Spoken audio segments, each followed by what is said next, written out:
the situation has changed, and therefore his job has changed. So, for the next 3 to 4 seconds, he doesn't need to heal. He just needs to do damage. That was fucking nuts. So, we're going to be looking at Alarm, because I think Alarm is fucking the nuts. The man is insane. So, we're going to be looking at him to start. I don't really like looking at the first point, because it's got a lot of Symmetra stuff going on.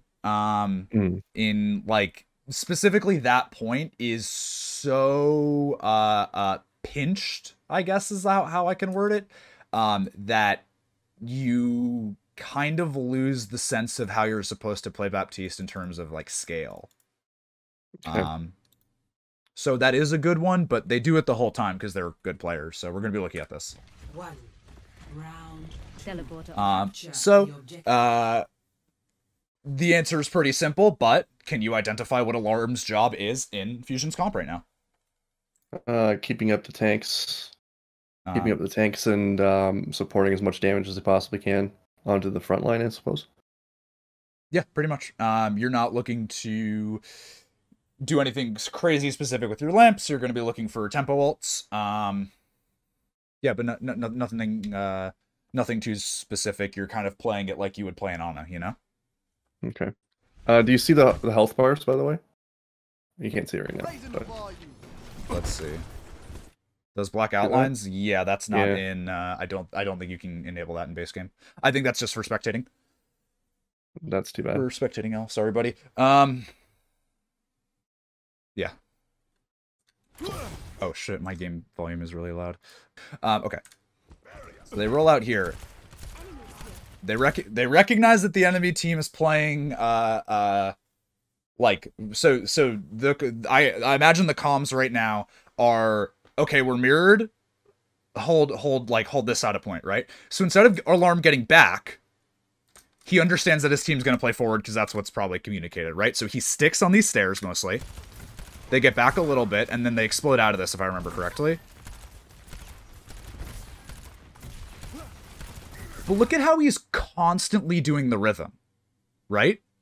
Look at how even if they're not next to each other, he was doing damage here and healing somebody here, right? These were fucking like a 90-degree snap. But he's always doing the rhythm. Because it's just keeping your uptime really, really, really high. Yeah. He understands that this Kree is main, because they TP it out of spawn, right? So he probably gets the call that the Kree is main, so bam, okay, Kree is main. He starts tracking that threat. So he rotates to this side of point instead of playing here. He doesn't just play here where he was. He goes back to here. Fight starts happening here. You see how he's like tracking a threat and rotating around it? Yes. Okay. Question. Answer. How do you know? Yeah, you got that from me. How do you know which person's the right person to shoot? Is there a target priority on that? No. Just shoot anyone. Are you doing damage? Good. Okay. Usually it's gonna be on the tanks, because if you're in a position where you can shoot the DPS, well, that means the DPS are shooting you. So that's not very good, right? So there should never be a situation where I chase a support if... No. Okay. Unless that's what I've been doing, so I need to stop doing that. No, why would you think that's a good idea? I guess I get into the... I don't know. Maybe I'm just thinking it's a DPS mindset. I'm like, oh, if I get this kill, we win this fight. What role are you playing? I'm playing support. Yeah, you are playing support. So why would you put yourself in a potentially dangerous situation? That could lose. That's an excellent point, Gunther. So look. If you're on Kree and you die, the fight keeps going. Right. If you are on BAP and you die, you lose the fight. Okay. There's no buts, there's no ands. You lose the fight. Okay. That answers my question. Thank you. Never put yourself in a position to do that. Okay. Pretend I'm like behind you with a fly swatter, and every time you ask a silly question, I smack you over the back of the head. Just whack. But oh wait, does he bank this lamp actually? Because we could look at that. I don't remember if he does. Okay, he doesn't bank the lamp, but that's okay. You see how he kind of T-poses on top of the wall for a second? Mm. This is because the only he's tracking his threats. Hatva probably communicates that, you know, he's pushing the Kree out of main. So to Alarm, that means, well, nobody's going to touch me up here. Izayaki, their Lucio, or not Izayaki, Lee Jae-gon, their Lucio, he's dead, right? So there's nobody to boop him down into this. The Kree's over here, so any damage that he does is going to be impacted by fall off. And he says, okay, I can play up here. I can do this now. Because he is a good player who properly tracks his threats. This was I think this has a smoothing thing on, but me doing this was supposed to be way more intense. Yeah.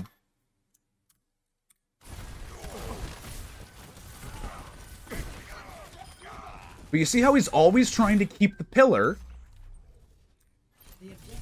or some environmental object between where the Kree is and where he is. He's always doing it. He's keeping that fucking... It's like a scene in a movie where like two people chase each other around a table. Mm-hmm. And one of them goes right and then the other goes left, and then they go like back and forth for a second and one of them just jumps over the table because that's how it is in movies. But it's the same thing here. He's always making sure that there's some environmental object between him and his threats. Okay. But now the Mei's on one side, the Kree's on the other. He doesn't want to fight the Mei, and his team's going to push the Kree, so that he goes with the team.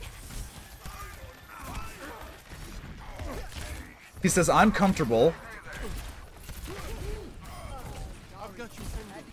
It's just, this is like when we watch Owl VODs, I really like to talk about map geometry and knowledge of map geometry.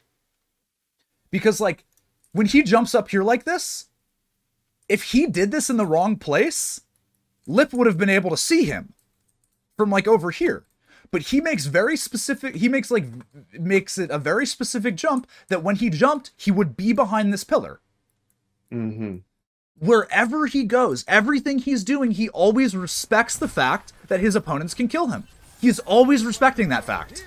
And he's playing within those limits.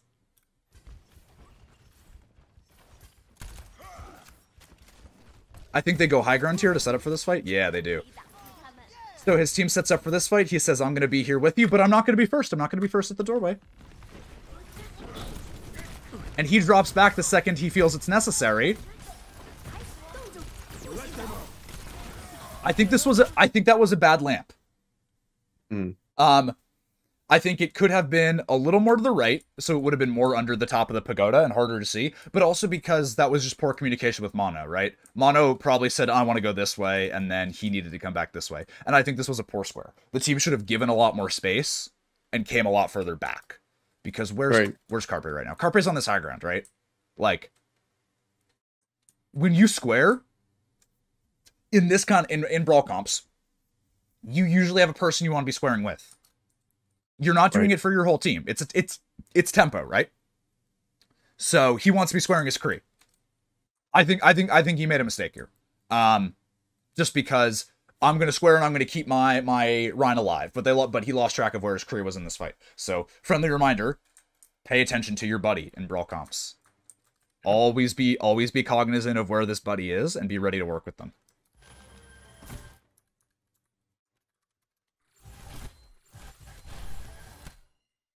Sorry.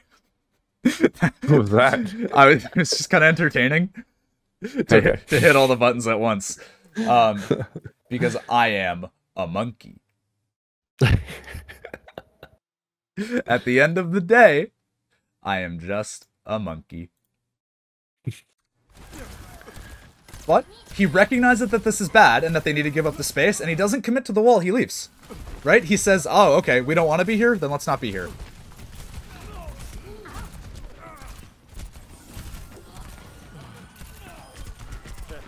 Notice how he's always playing that geometry.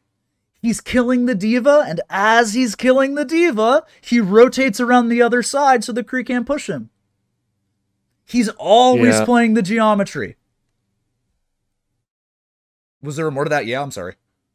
No, I see what you're saying. Okay.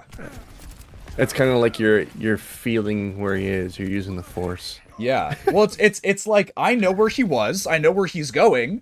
So I can kind of think in my head, this is that mental projection. How long is it going to take him to round this corner? Yeah. This is the mental projection.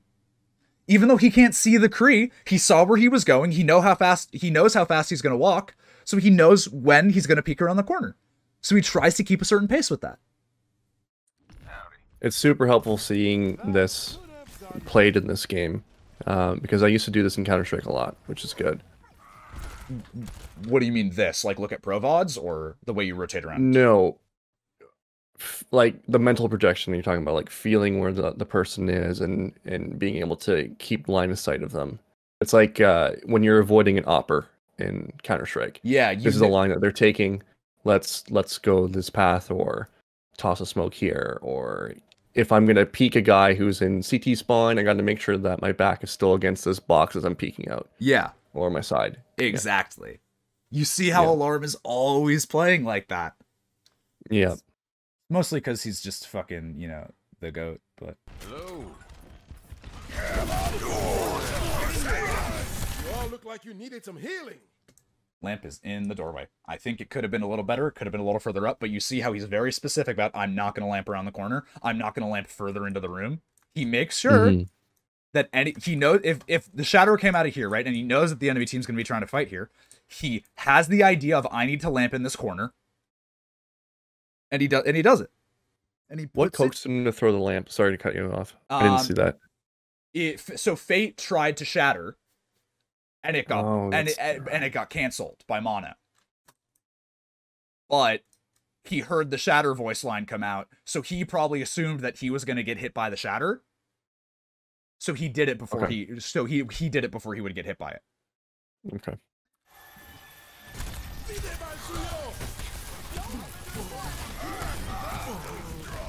So in this case, the lamp is there for tempo? Yeah. Well, no, it wasn't there for tempo. It was there as a contingency. He assumed he was going to get hit by the shatter.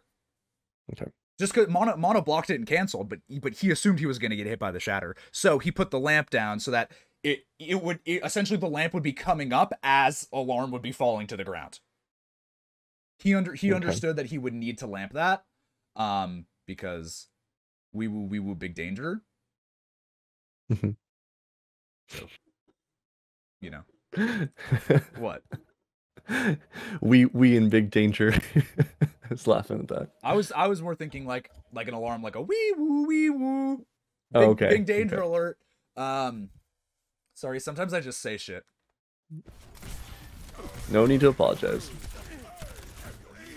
But you see how even though Izayaki, so this is going back to what you were saying about chasing down people. Izayaki is across on that high ground, right? And he's easy shots to be taking, but even though Izayaki's easy to kill, he does his job still. He goes and he heals tanks, and he trusts his teammate to take care of that. And even if Carpe wasn't, you know, fucking top 10, top 5, top 3, actually Carpe's top 3 hit scan players of all time, like, he still understands that he has to do his job, so he keeps doing his rhythm and healing his team.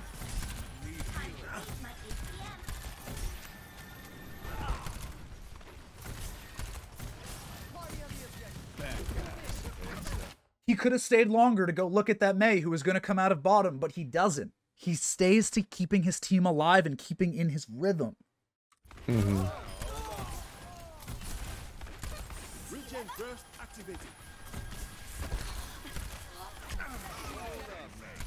That's been really hard for me. Is when I see something juicy, I just want to shoot it. I need to start pulling away more. Yeah. You need to not get baited. Yeah, I get you baited a lot. Because I guarantee you would have wanted to go fucking kill this Mei who was down here, and you would have walked at this doorway for longer, right? Probably. Discipline. Doing the right thing regardless of the situation. The right thing is helping your team and working with your team.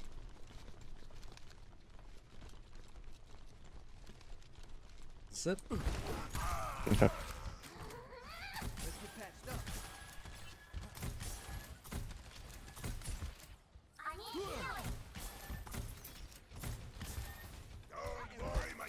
Do you ever get pissed off by the characters' voice lines? Yes. When they say I need healing? Oh no, my God. not I need healing. It tilts me. Like, there's times where Ash will say, "I need some healing" or something like that, and I'm like, and the tone pisses me off. I'm like, "Fuck you! I'm gonna send you a heal. Give me a second." And I'm like, "Oh yeah, wait, that's just her basic response." Yeah. Sorry, buddy. You get used to it. Yeah. Notice how, now that his friend, his buddy, is up here, he's much more comfortable sticking on and holding to this high ground. Mm-hmm.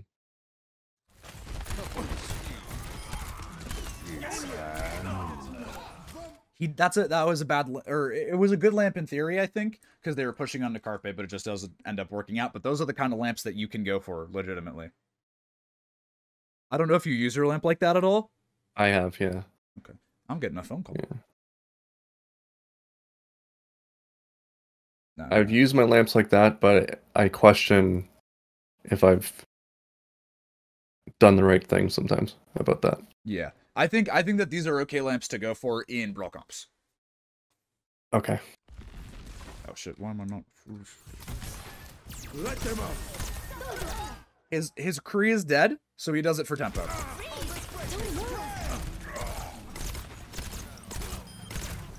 They have beat drop, right? So he doesn't really need to heal his team, so he could just focus 100% on damage, and that's what he's doing. He understands that the situation has changed, and therefore his job has changed. So for the next 3 to 4 seconds, he doesn't need to heal. He just needs to do damage. That was fucking nuts. But now that sound barrier is worn off, he needs to go heal his team, so he walks up to go heal his team.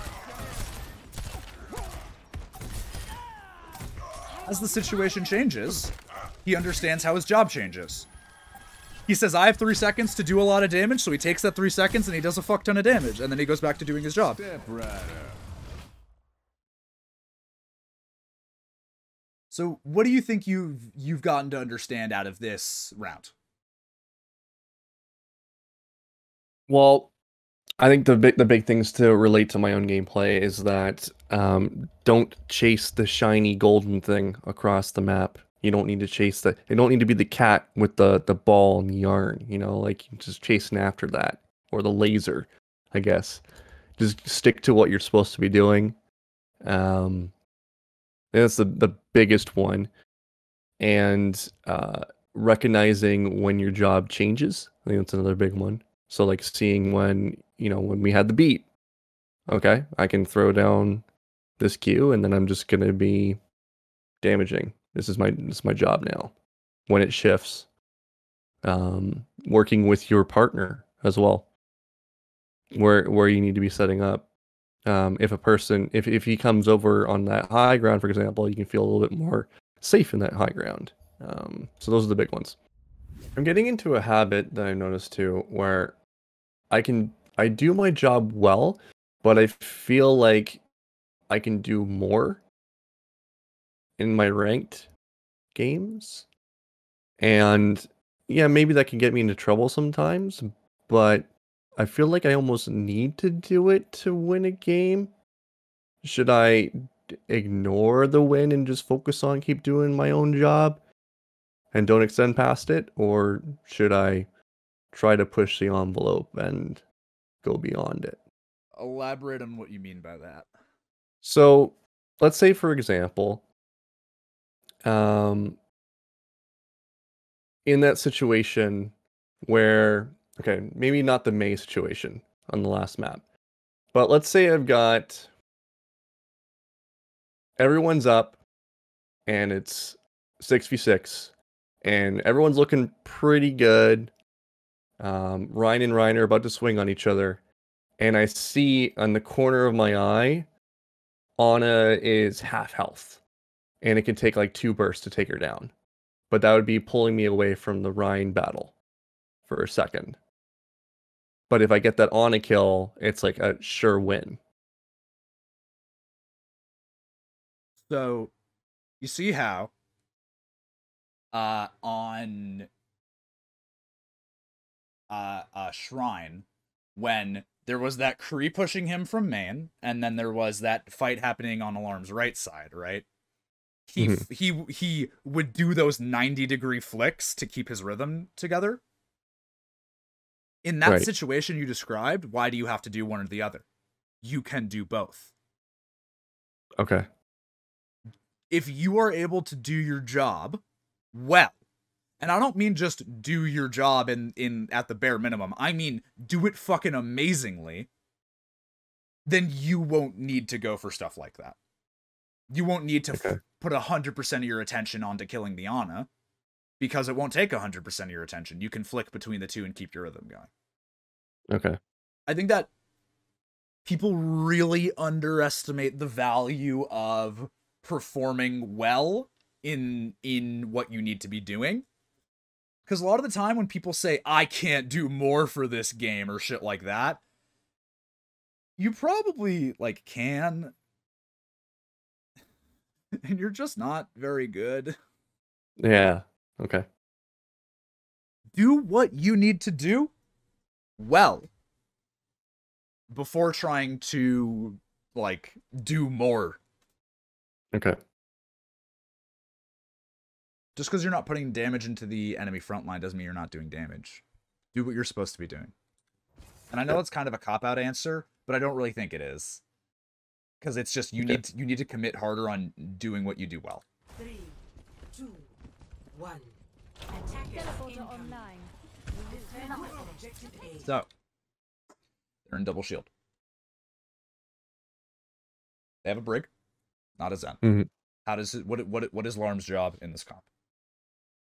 Well, I can probably do a little bit more damage because there is double shield, so there's a little bit more space to work with. I'm probably pairing up with Kree, and then I'm keeping my tanks alive and doing damage from a distance. It's also you have a brig that makes things very interesting for your job. And that's for every healer that you're playing, by the way. Because your brig needs to keep Inspire uptime going, right? So if your brig is looking to go aggressive for like a tenth of a second in order to get her Inspire uptime going, be ready to help her with that. You know, give her some extra heals. So just try to keep your brain thinking about, like, hey, where's my brig? Does my brig need to go do something right now? Because as a flex support, if your brig has high Inspire uptime, you live and you win the game. And you can help her do that by just, like, if you're on Ana and she needs to go do something and, like, help the brawl for 2 seconds, you can put it, like, a dart or two into your brig so she can get Inspire, and then you keep going with the fight, so. Okay. Try to keep yourselves in one piece. I don't mind an easy ride. You're fully healed. You see how he's peeking in a way where he's giving the enemy, like, he's still scouting and checking for where people are, but he's giving Diem the least amount of time possible to headshot him. Like, do you see for do you see for how little, like, watch this. Regen burst activated. Do you see how little time he's actually peeking there? Yeah. He's always respecting his opponents. He is always respecting his opponents. He is taking a calculated gamble with his peek. He's not just jumping straight up to be like, oh, what's over here? He's jumping and he's moving and he's peeking it for the bare minimum amount of time to scout for his team. They say, okay, he's at mid. Let's rotate right side. He lamps for rotation, because, you know, his team's fake. He's specifically taking a fuck ton of damage. I don't know if he did probably need to do this, but better safe than sorry, I guess. But the whole thing about double shield is that if you set up, you win the fight, right? That's just how it is. If you're able to set up where you want to set up, you win the fight. Against any other comp, really. So he's making sure that he's using his resources when they're setting up. He's using his lamp in order to help them set up. Make the rotations they want to make. Then they wait for, I think they wait for a lamp to come back and pick up on them. Yeah. But see, now they're set up in a place they want to be. You know, they're pushing out onto point a little bit. And if I remember correctly, dragons do win this fight. Which I think comes down to something in a little bit.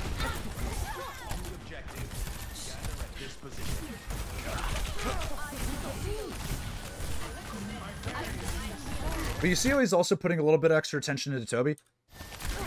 Just to make sure that Toby has, can keep Inspire going.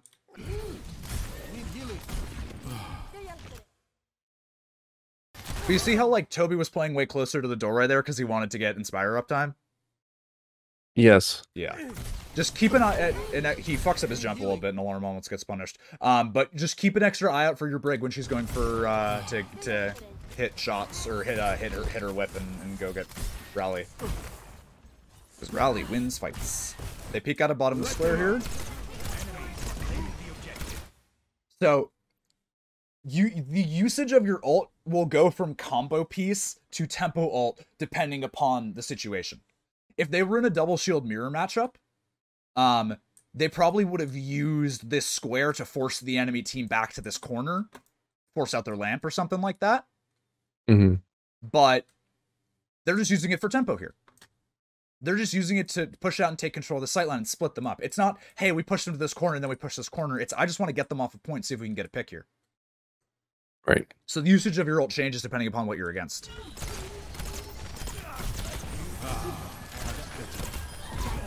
Alarm is nuts. So, tracking his threats. The Ashe is dead, so he knows it's safe to cross the sightline. He sees... Where the fuck is... Oh, if I remember, I think Fleta is, like, right here recalling or something. But, oh no, wait, he's over here now. But he saw Fleta start to move over here, so he decides to make the rotation to go over here. He's always tracking his threats.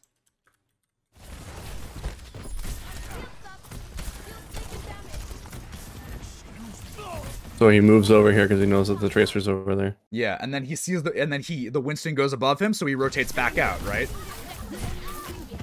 And then he wanted to save Toby, and then Toby could have gotten Rally and they win the fight, but they end up losing this. He kills Izayaki because he's fucking nuts. I think he kills Nishigon too. Yeah, he's nuts. But even with his Orisa on fucking 100 HP, he's keeping in his rhythm. Because counter pressure, dude. If I keep poking the fuck out of Fleta, Fleta's going to be way more scared to push my Orisa, right? So my Orisa's going to be okay. Okay, let's reset 10 seconds again.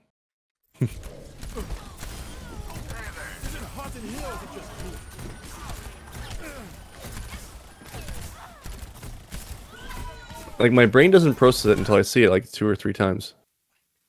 So like, yeah, I got that now. So like, yeah, so like, even though they lose the fight, for a multitude of reasons, but like, Alarm's thought process there is, if I keep poking out this Tracer, right, he's going to be more scared to push my Orisa and maybe we win the fight. And that helps keep his Orisa alive. There's no reason to just be like, oh, I need a tunnel vision on healing now, because you're just delaying. You need to actually put pressure back onto the enemy team in order to win those fights.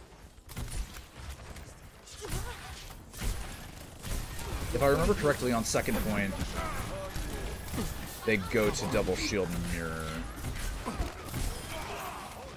which could be really good to look at.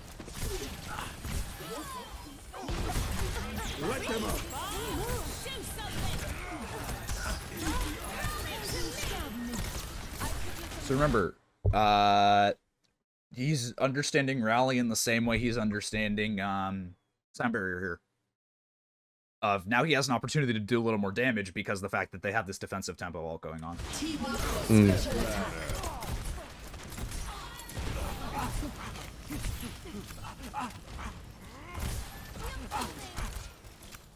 I'm on the objective. Come join me. Do you see what he did there? No. Okay, cool. That's because it's kind of sometimes difficult to check. But obviously I don't speak Korean. And B, I can't hear their comms. But you know what I imagine the call was here? I've got you covered. I'm pulling coast. 3, 2, 1. And he sets up for it. That's what we were doing last night. Yeah. You do so much fucking damage. This character is insane. Bap does so much fucking damage. So help out with these. Yeah. This is this is good. If you do this already, this is good. I'm just reiterating, like, listen for your Orisa calls and follow up on them. You do a lot of damage. Okay. Or it's more so like, I'm pulling coast, set, dual hana, like little Korean, little bit Korean. So that was one thing that I wasn't following up on it, but I recognized they was making that call out last night. This is Schwartzy guy I was telling you about. Okay, that's good. That's good that you recognize it and now you're able, and like we've spoken about it, we've looked at it, and it's not just setting up for it as the pull happens. It's you listen for it and you understand that like, well, if my Rissa goes for a pull here, where am I peeking, right? Mm-hmm. So it wasn't just, oh shit, the pull came out, and he's pulling, oh, he pulled right now, I need to be ready. It's the second the Orisa throws the pull, he starts going into a wider angle so he can be ready for it. Yep. When does this become natural? 60 seconds remaining.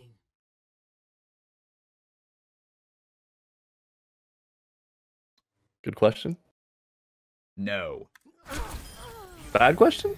Objective A captured. No. New defense point.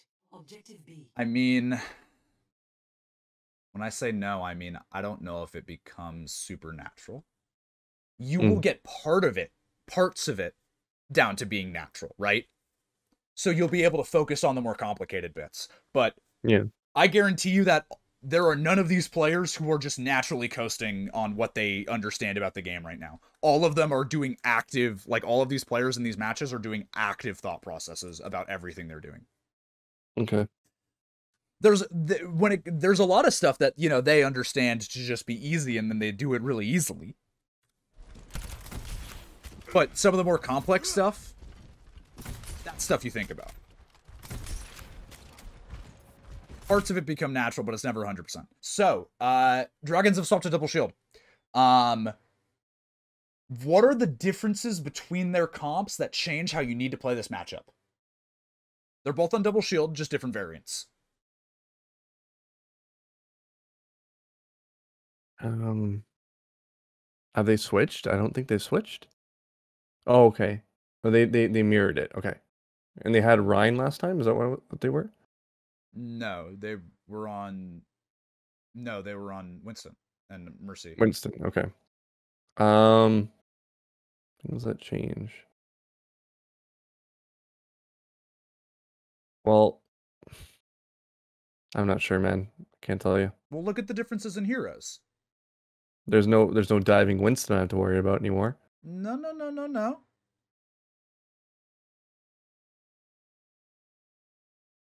The DPS lines are different and they have a different flex support. So the Zen Discord?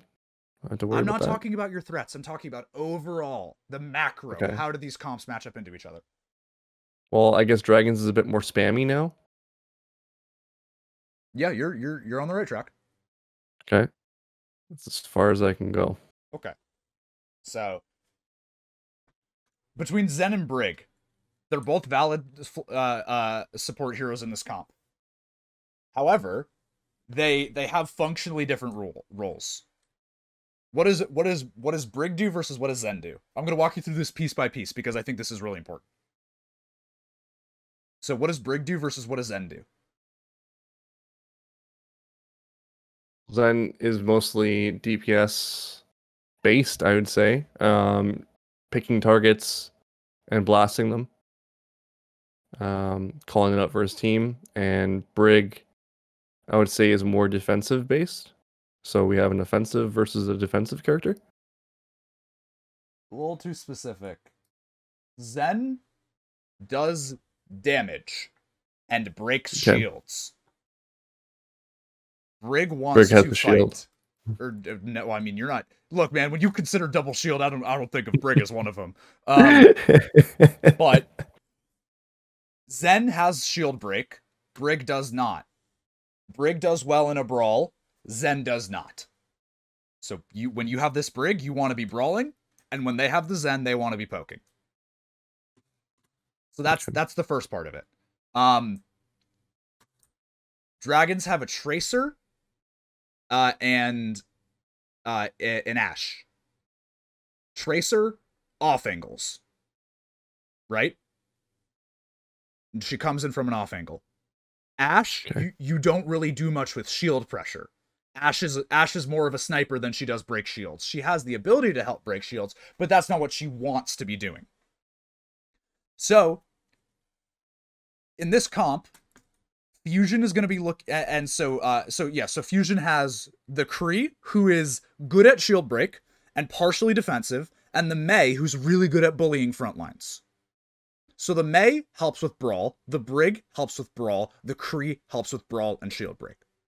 The Zen helps with damage, the Ashe helps with damage, like range damage, and the Tracer wants to be off-angling. So Fusion wants to be closing the distance and fighting Dragon's tanks and running them over while boxing out the Zen. Hotba's going to be helping box out the Zen and the Ashe with his shield. And Toby and Carpe are going to be boxing out Fleta on Tracer. Okay. Dragons want to be setting up discords on Fusion's backline, hitting dynamites to help soften up targets, and comboing Harmony Orb on Fleta plus Discord Orb on a target, so Fleta can go burn that guy down really aggressively.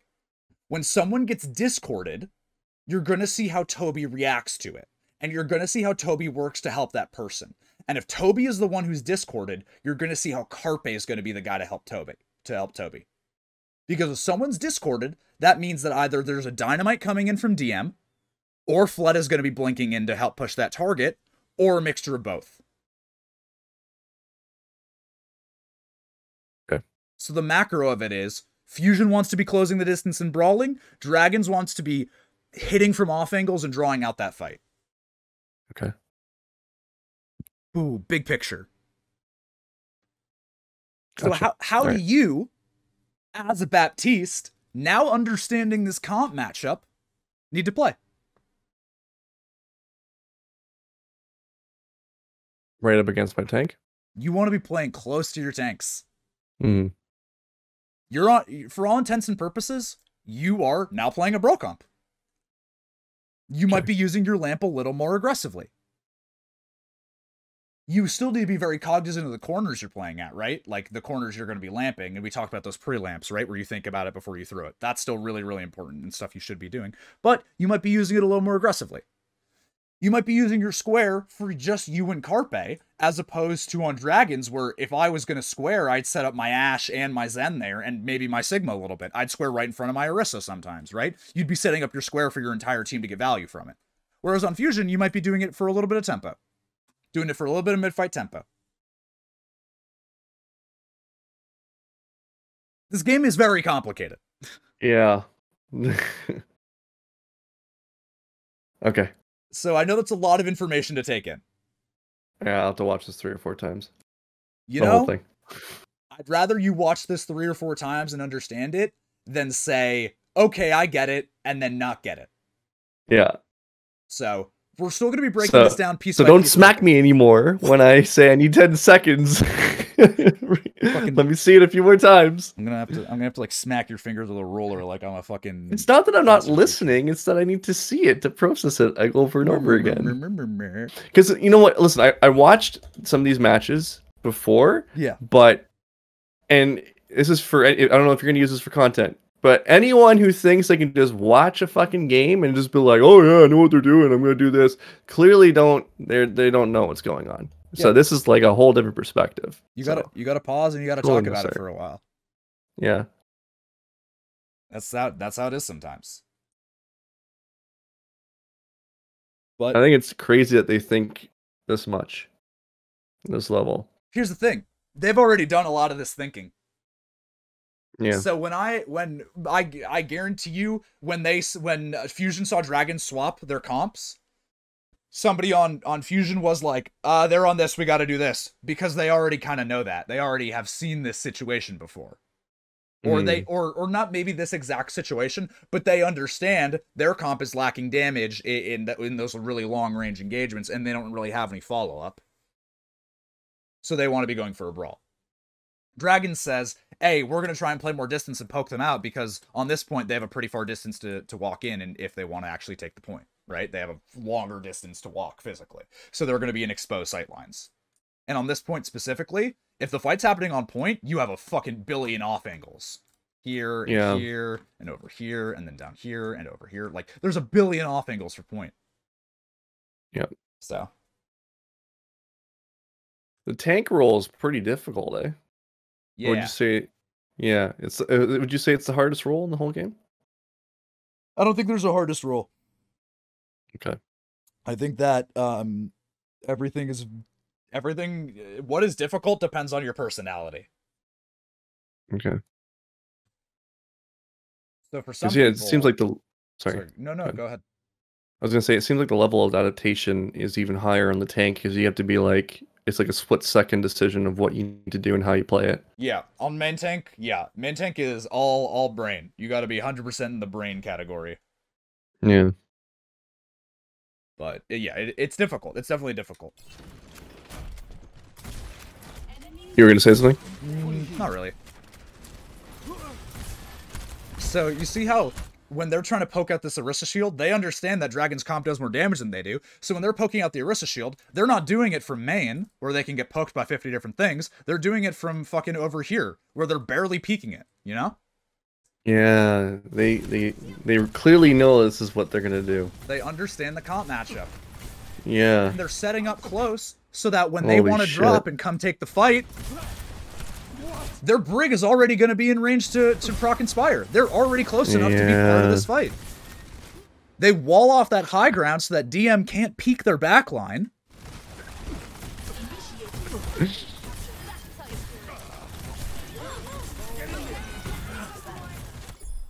Oh, Fleda.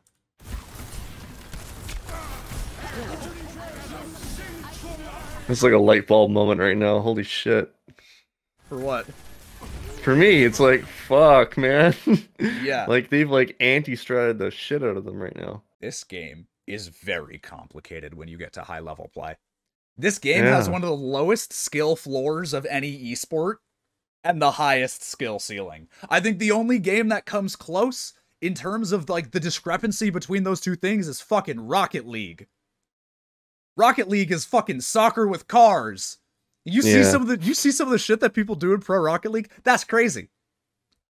Overwatch is very simple on a fundamental level. And then you see this. You see all of this shit. Yeah. I love it. I love my job. But you see who he gets... Oh, wait. Actually, I want to look at this in terms of another really cool thing that happens. So, he gets fluxed. He floats himself back a little bit to high ground. So he falls down on high ground and instantly squares himself. And he has a good angle now. Sometimes flux is actually a tool that, even though you never want to get fluxed, right? Yeah. If you do, try to seize the opportunity if you want to reposition yourself. Now, it doesn't do less damage if you go on a higher surface, does it? Nope. It does the same amount of Okay, damage. it's the same amount. Okay. I was curious about that. All good. Round 2. Alarm squaring here has boxed Void off of the point. And then the rest of his team is just able to hold this kind of area. Mm. They Wow. understood the differences in their double shield matchup. So instead of Alarm hard committing to play behind the shield and win that shield break war, he said, if I don't need to be in line of sight of the shield, I'm not going to be. Right? Sometimes it's stick really close to your tanks and push in aggressively. But if he was to stick to his tanks and push in it really aggressively in a lot of these situations, he would have gotten dynamited by DM and Fleda would have came in and followed up on the kill. So, he said, I'm not going to peek if I don't have to. Right? I'm going to play this high ground so the Tracer can't push me. And if she does push me, my Brig's 2 feet away. And the only time he drops is when the whole team drops and then he falls back with the flux, right? Yeah. The differences in the comp matchup of seeing, you know, we have way better poke, or we have way better brawl, they have way better spam, it makes Alarm say, okay, then I'm not going to commit to the shield war. I'm not going to commit to just sitting behind my Orisa and fighting the shield war. I'm going to, you know, chill a little bit. I'm going to take a further back off angle. And when I push in with my team, I'm not going to be peeking out here. I'm going to be peeking out back here so that I'm not peeking this high ground. If they were on that more, you know, aggressive, like, poke version of this comp, let's say the roles were reversed here, right? And Dragons was on a more this Fusion's comp, and Fusion was on Dragon's comp. Guarantee you that Fusion would have stayed up here for like 20 seconds, just fucking locking damage down. Dragons would have been forced to hide over here, and Alarm would have committed to the shield war, and he would have stuck with the shield war because their comp wins it.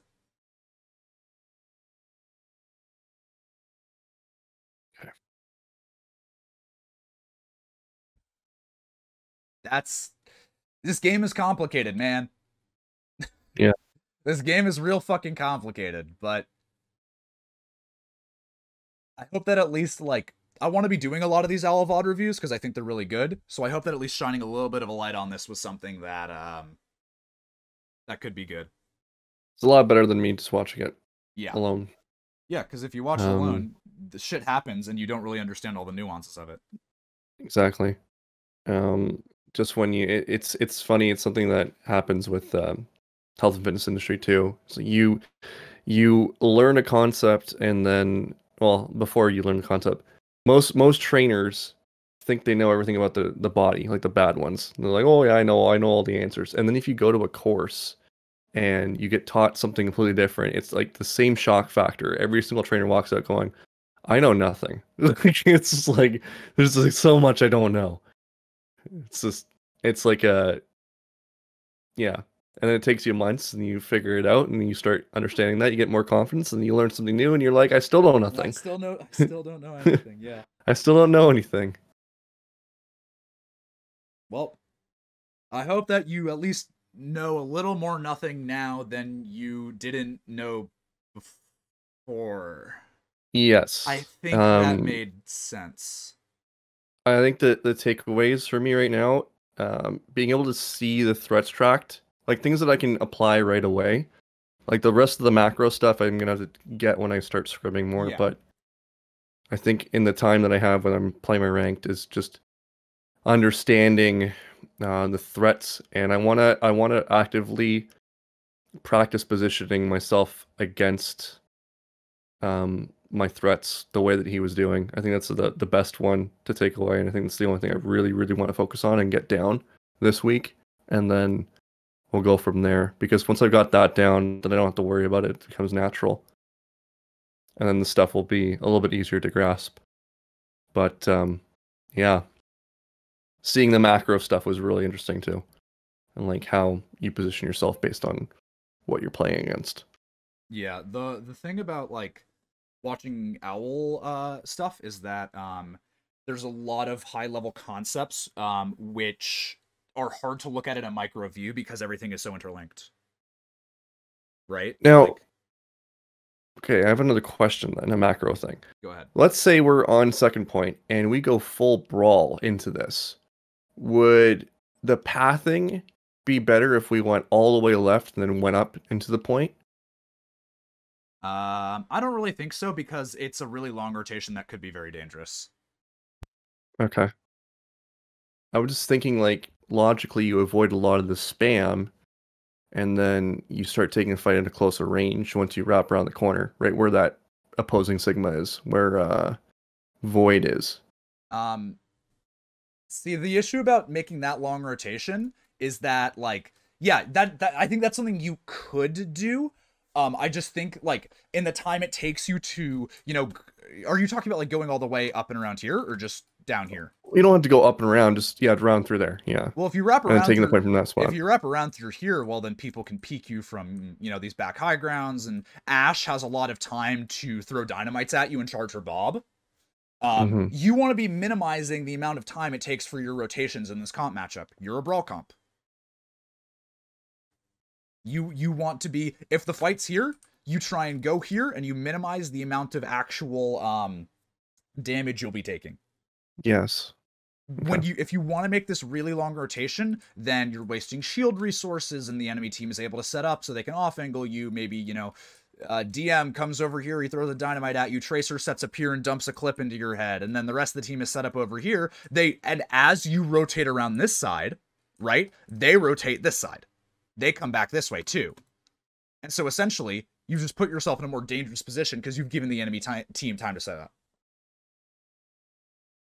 And now, and this is going to be a really basic question that I feel like I should understand already, but I need to ask it just so it's in my own head. Yeah, go ahead. I kind of look at it like almost like a rock, paper, scissors sort of thing. Like if I have this comp, like if I have scissors, it's going to be beaten by rock. If I have rock, it's going to be beaten by paper and all that good stuff. What are like, so if I have a brawl comp, the best counter to that is either to mirror it or to throw a spam comp. Would that be what it is? Or am I thinking too much about this? You are thinking too much about that. Okay. It's not really a rock paper scissors because it's in those individual hero choices that will mess with how your comp is supposed to play. Like, and then skill level too. Yeah, obviously. like Dragons is on a spam comp, and they're on like a bunkery spam comp, and like Dragons could have won this fight. I think if Dragons had like set up properly, they would have been able to win this fight. At the end of the day, I really don't think it's a rock, paper, scissors. You just have to alter how you're playing depending upon the matchup. Okay.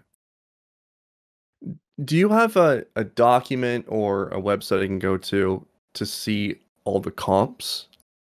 Like how they're all made up? You could press H and pick 2 heroes in any role. That was really rude. No, that doesn't exist because what is a comp is always changing. It's always changing. Okay. So there's never been like a document where they've collected all the comps that people like to play. No, you just kind of learn that over time. We do need to move to a wrap up if that's. And yes, yeah. So well, I pretty much already mentioned wrapped. Yeah.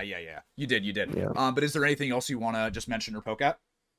No, you need to go for your session, and then I'll just message you if I figure anything out. And then we have one tomorrow. So yeah, we do. We'll talk then.